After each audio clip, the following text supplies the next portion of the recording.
nó nào mà bây giờ nó thấy nào thì nó hả sao ta lá có nó nào mà bây giờ nó ta một đi nó cho nó mà tại biết xin nó là giấy nó nè là giấy nó nè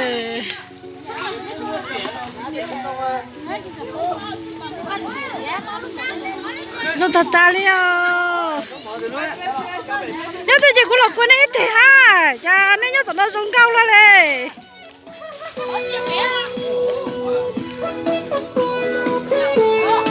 đây đây nên nhớ tôi cũng quên ít thì ha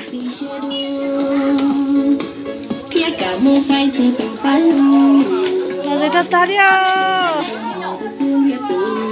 cái bán nó bắt tôi hồng bia học cái gì nó chỉ cái gì nó bán nó chỉ có sự lão tới ta nuôi rồi nuôi rồi tôi chỉ yên mà lo bán nó mà nhấp bút tôi sao bút nhí tôi ha phải đó sao một phát nha quay video là có quay video à hả ta có lúa cũng chạy của lúa ấy sẽ nhá của cả nhà đúng không?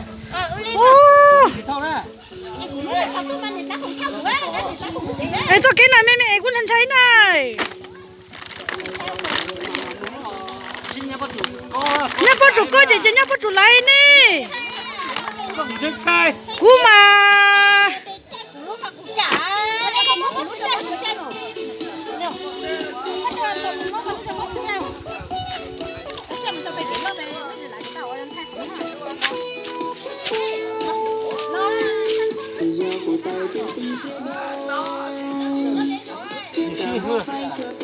Giờ sinh nhật cũng nó, giờ sinh nhật nó, nó sẽ nó thâu lấy từ 100 món nó, nào,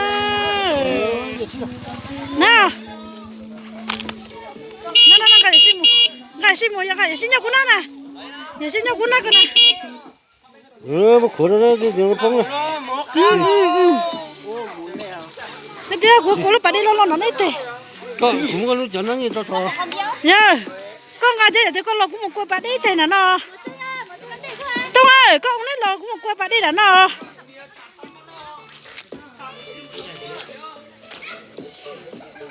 Bạn đi lo thế ơi.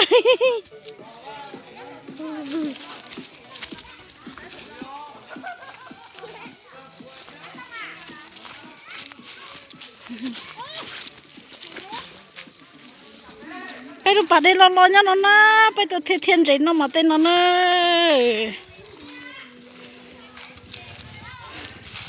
Lúc bạn nó mà là hồ tiền ba khô nó nè, ba khô nó nè, phần nào nó lôi nó nè, không có nhân tới nó.